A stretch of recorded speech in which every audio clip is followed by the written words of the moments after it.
안녕하세요. 오늘도 주님 안에서 믿음으로 꽉 찬 알곡이 되기 위해 성경 묵상의 시간을 허락하신 하나님께 감사와 영광을 올려드립니다. 12월 2일 화요일 묵상 말씀을 시작하겠습니다. 무너졌던 도시가 다시 살아나기 위해 필요한 것은 단지 성벽이나 건물의 복원이 아니라 하나님을 사랑하는 마음으로 기꺼이 헌신한 사람들의 자리 이동과 순종, 그리고 일상의 충성이었습니다. 바쁘고 분주한 현실 속에서도 각자의 자리를 지키며 하나님 나라를 세워갑시다. 오늘의 제목은 예루살렘 재건을 위하여입니다. 성벽 중건만으로 사명이 끝난 것은 아닙니다. 이제 성읍으로서의 예루살렘을 온전히 재건하기 위해 예루살렘에 거주할 사람들을 정합니다. 오늘 본문 느헤미야 11장 1절에서 36절까지의 말씀을 함께 듣겠습니다. 백성의 지도자들은 예루살렘에 거주하였고 그 남은 백성은 제비 뽑아 10분의 1은 거룩한 성 예루살렘에서 거주하게 하고 그 10분의 9는 다른 성읍에 거주하게 하였으며 예루살렘에 거주하기를 자원하는 모든 자를 위하여 백성들이 복을 빌었느니라. 이스라엘과 제사장들과 레위 사람들과 느디님 사람들과 솔로몬의 신하들의 자손은 유다 여러 성읍에서 각각 자기 성읍 자기 기업에 거주하였느니라. 예루살렘에 거주한 그 지방의 지도자들은 이러하니 예루살렘에 거주한 자는 유다 자손과 베냐민 자손 몇 명이라.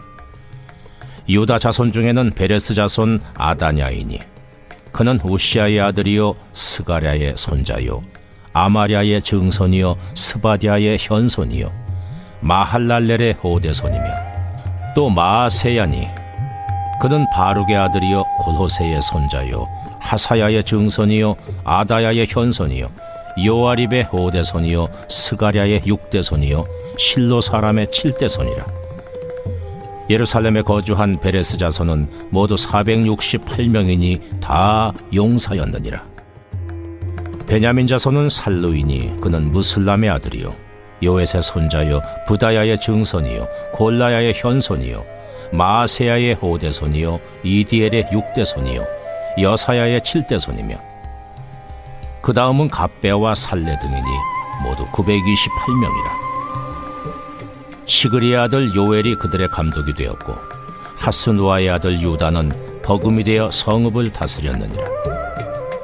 제사장 중에는 요아립의 아들 여다야와 야긴이며 또 하나님의 전을 맡은 자 스라야이니 그는 힐기야의 아들이요 무슬람의 손자요 사독의 증손이요 무라요의 현손이요 아히두베의 호대손이며 또 전에서 일하는 그들의 형제니 모두 822명이요 또 아다야이니 그는 여로함의 아들이요 블라야의 손자요 암시의 증손이요 스가라의 현손이요 바스훌의 오대손이요 말기야의 육대손이며 또 그 형제의 족장된 자이니 모두 242명이요 또 아마세이니 그는 아사렐의 아들이요 아흐세의 손자요 무실레못의 증손이요 임멜의 현손이며 또 그들의 형제의 큰 용사들이니 모두 128명이라. 하그돌림의 아들 삽디엘이 그들의 감독이 되었느니라. 레위 사람 중에는 스마야이니 그는 하습의 아들이요 아스리감의 손자요 하사비아의 증손이요 분니의 현손이며 또 레위 사람의 족장 삽부대와 요사바시니 그들은 하나님의 전 박간일을 맡았고 또 아삽의 증손 삽디의 손자 미가의 아들 마따냐이니 그는 기도할 때에 감사하는 말씀을 인도하는 자가 되었고 형제 중에 박부기아가 버금이 되었으며 또 여두둔의 증손 갈랄의 손자 삼무아의 아들 압다니 거룩한 성의 레위 사람은 모두 284명이었느니라. 성 문지기는 악굽과 달몬과 그 형제이니 모두 172명이며 그 나머지 이스라엘 백성과 제사장과 레위 사람은 유다 모든 성읍에 흩어져 각각 자기 기업에 살았고 느디님 사람은 오벨에 거주하니 시하와 기스바가 그들의 책임자가 되었느니라.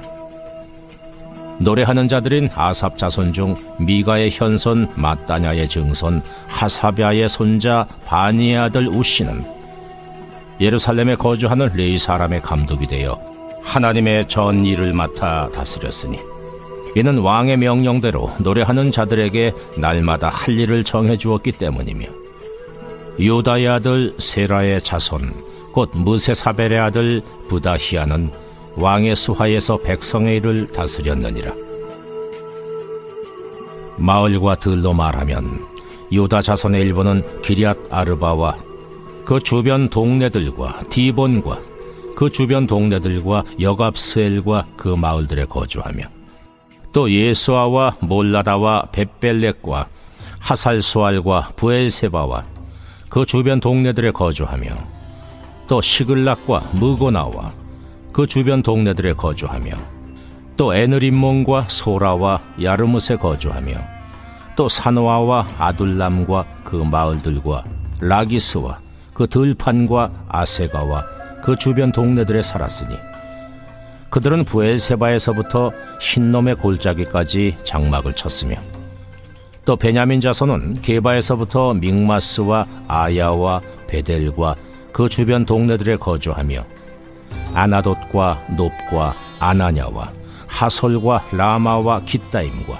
하딕과 스보임과 느발랏과 로드와 오노와 장인들의 골짜기에 거주하였으며 유다에 있던 레위 사람의 일부는 베냐민과 합하였느니라. 오늘 우리에게 주시는 교훈은 무엇일까요? 1절에서 9절 말씀을 보시면 예루살렘은 성벽이 재건되었지만 여전히 텅 비어 있었습니다. 그래서 지도자들과 백성들은 성전 중심의 신앙 공동체를 회복하기 위해 예루살렘에 거주할 사람들을 뽑았고 자원하는 이들에게는 크게 축복을 선언했습니다. 이는 하나님의 영광을 위해 자신을 드리는 헌신을 담은 이사였기 때문입니다. 하나님께서는 우리의 도성을 세우는 일을 억지로 시키지 않으십니다. 예루살렘에 들어가 살 사람들은 11조처럼 이미 선택되었지만 더 깊은 감동은 자원하여 들어간 사람들이었습니다. 하나님 나라의 일은 언제나 헌신하는 한 사람으로부터 시작됩니다. 예루살렘에 거하는 일은 하나님의 임재가 거하시는 중심에 참여한다는 의미가 있습니다. 공동체를 중심으로 모여 하나님의 뜻을 이루는 것은 신약의 교회 공동체가 복음을 위해 흩어지고 모이는 원리와도 맞닿아 있습니다. 우리의 자리에서 하나님의 나라를 위해 기꺼이 헌신하는 자가 되어 편안함이 아닌 주님의 마음이 있는 곳을 향하여 움직이는 삶이 됩시다. 10절에서 24절 말씀을 보시면 본문에서는 제사장과 레위인과 문지기와 찬양대가 등장합니다. 각자의 사명이 다르지만 모두 예루살렘의 신앙을 지키는 중요한 역할을 맡았습니다. 이들은 대를 이어 성전에서 섬기며 하나님이 받으시는 예배를 위해 삶 전체를 드렸습니다. 우리의 신앙이 유지되는 데에는 눈에 보이지 않는 수많은 섬김이 있습니다. 하나님 앞에 예배가 온전히 드려지기 위해 기도하고 봉사하고 찬양하는 사람들, 이 이름 없는 헌신이 공동체의 영적 기둥이 됩니다. 하나님은 그들의 수고를 기억하시며 이름 하나하나를 성경에 기록하셨습니다. 예루살렘에서 섬긴 이들의 역할은 예배 공동체의 정체성을 지키는 핵심 사역이었습니다. 하나님은 공동체가 기능하기 위해 다양한 은사를 주시고 서로를 세우도록 설계하십니다. 맡겨주신 사명 앞에서 비교하거나 낙심하지 말고 우리에게 주어진 자리에서 충성하며 예배를 세워가는 사람들이 됩시다. 25절에서 36절 말씀을 보시면 예루살렘 밖 여러 성읍에 거주한 이들의 목록이 이어집니다. 이들은 직접 예루살렘에 살지는 않았지만 땅을 지키고 농사를 짓고 삶의 기반을 유지함으로써 예루살렘 공동체 전체를 떠받치는 역할을 했습니다. 보이지 않는 그들의 삶이 하나님의 백성 전체를 지탱하고 있었습니다. 하나님의 일은 예루살렘에 있는 사람들만 하는 것이 아닙니다. 각자의 자리가 다르지만 우리 모두가 하나님의 나라를 세우는 동역자입니다. 어떤 사람은 예배의 중심을 지키고 또 어떤 사람은 삶의 터전을 지키며 공동체를 살립니다. 하나님은 모든 자리를 귀하게 보십니다. 이스라엘은 예배 중심 공동체이면서 동시에 땅을 기반으로 살아가는 사회였습니다. 이는 신앙이 예배 안에서만 머무는 것이 아니라 삶의 현장 전체를 통해 하나님 나라를 확장한다는 것을 보여줍니다. 우리가 있는 자리, 어느 곳에서도 하나님 나라의 기초가 되도록 보이지 않는 자리라도 기쁨으로 섬기며 작은 순종을 이어갑시다. 기도하겠습니다. 하나님, 오늘 우리에게 주신 말씀대로 우리의 사명을 따라 살게 하시며 주님께서 맡기신 사역을 충실하게 감당하게 하여 주시옵소서. 예수 그리스도의 이름으로 기도드립니다. 아멘. 느헤미야 11장은 이름이 가득합니다. 그러나 그 이름 뒤에는 하나님의 나라를 세우기 위해 자신을 드린 평범한 사람들의 헌신이 담겨 있습니다. 하나님은 그들의 이름을 잊지 않으셨고 그들의 삶을 통해 예루살렘을 다시 일으키셨습니다. 우리도 그들의 뒤를 잇는 하나님 나라의 백성입니다. 한 해의 마지막 달을 살아가는 동안도 우리의 헌신과 순종이 예루살렘을 재건한 것처럼 이 땅에서 주님의 뜻을 이루는 통로가 되길 바라며 오늘도 광야 같은 세상에서 하나님의 말씀으로 승리합시다. 저는 내일 다시 찾아뵙겠습니다.